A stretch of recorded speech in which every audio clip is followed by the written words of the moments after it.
Historically, in American restaurants, schools, and even on our public transportation, our society has been reflected through a two-way mirror. For society members with innate privilege, this mirror acts as a cloak for society's inequalities. In contrast, for non-privileged members of society, this mirror acts as a window showing these individuals the human given rights they were not granted at birth. The mirror itself is the barrier between those with privilege and those without. But how do these ideas of privilege and equality relate to the foundation of American government? A main pillar of equality, according to founding father Thomas Jefferson and drawn from Kant's Enlightenment humanism, is personal education as a path to a better public. Jefferson, who kickstarted the American public education system, once said that above all things, I hope the education of the common people will be attended to, convinced that on their good sense we may rely with the most security for the preservation of a due degree of liberty. He believed that education for all was not only a way to better society, but a way to secure equality. The problem with American educational discrimination is that it contradicts the ideals of equality that the country was founded on, and thus the collective enlightenment at its heart. Education is an important vehicle in achieving modern enlightenment. However, unequal education prioritizes white Americans, contradicting Enlightenment humanism's roots in equality. In order to understand this crisis further, we will examine a few key court cases and a general history of segregation in the American public education system.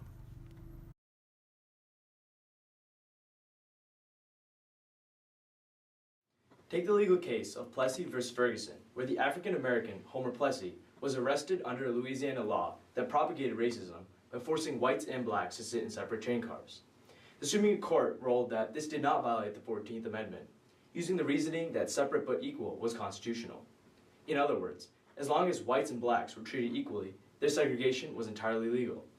You can imagine that the racist lack of enforcement of equality allowed for separate and unequal, as the resources provided for blacks lagged behind those for the wealthier and dominant whites. First, there was a disproportionate spending of funds spent for white students versus black students. Additionally, the education system focused on jobs available in society. As Booker T. Washington once said, white men will vote funds for Negro education just in proportion to their belief in the value of that education. Since blacks didn't have many opportunities available, other than farming and other low-income jobs, their education reflected this. Many were discouraged and prevented from pursuing higher education, which was meant to truly enlighten them. As you can see, this resulted in dramatically different levels of enlightenment for the communities. The supposedly separate but equal education system churned out literate African Americans who were stuck doing menial tasks as compared to white thinkers who had far more societal capabilities. In his text, Kant had emphasized private reason as a cornerstone to his Enlightenment humanism ideals. Yet these borders in education made this very idea difficult to exercise for the marginalized African American community. The separate but equal doctrine survived for decades after its inception, legally allowing the segregation of all public spaces, including schools. That is, until Brown v. Board of Education in Topeka. This landmark case is famous not only in the precedents it set for American education going forward, but also in the language that Chief Justice Earl Warren employed in his opinion to the court. Rather than simply citing the 14th Amendment, which guarantees equality under the law for all races, which was the legal intuitive precedent for the time, Warren justified desegregation of schools with social science.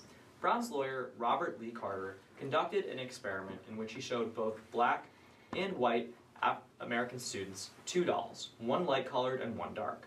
When asked which doll was better, both white and black students chose the lighter doll. He demonstrated that there were detrimental effects that segregation had on the intellectual and personal growth of African Americans, particularly being perceived as worse than their white counterparts. This experiment was the foundation for Justice Earl Warren's opinion to the court that banned segregation. Another individual who agreed with Warren was Arendt. She drew the analogy that if a Negro in a white community is considered as a Negro and nothing else, all his deeds are necessarily a consequence of some Negro quality. What she implies is that the perception of this consequence does indeed harm the mental health of those who feel marginalized. What Brown v. Board did was to extrapolate this feeling of exclusion to a clear, academically grounded consequence. However, the resistance and failure to create change following Brown v. Board poses some even deeper questions about the Enlightenment ideals America's founders had in mind.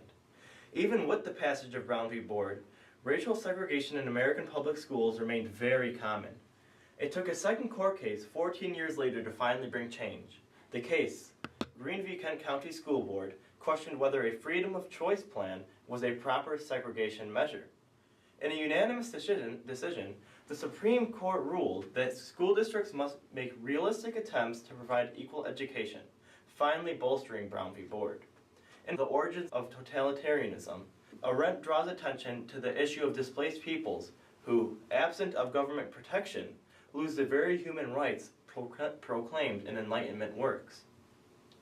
To take this complication further, even when government was present and supported the right to enlightenment through education, society still failed to provide people with equal opportunity. Effectively, Arendt's writing is taken further by this example.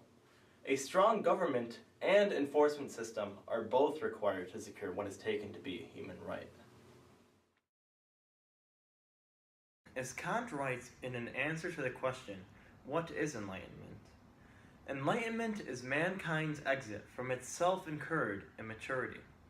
Immaturity is the inability to make use of one's own understanding without the guidance of another. Self-incurred is this inability if its cause lies not in the lack of understanding, but rather in the lack of the resolution and the courage to use it without the guidance of another. Sapere aude, have the courage to use your own understanding, is thus the motto of enlightenment. Essentially, Kant argues that enlightenment is the process of autonomously reaching a judgment or worldview. As the product of Enlightenment humanism, the American education system seeks to position citizens in a way which favors freedom of thought and expression. Because of the importance of education in securing personal freedoms and liberties, education is to be considered a cornerstone of enlightenment. In turn, a proper, equal education is important in promoting the ideals of humanism's mechanism of self-thought. As we've shown, America's history of denying equal education to blacks puts America's humanist roots into a post-humanist crisis. Thank you very much for watching.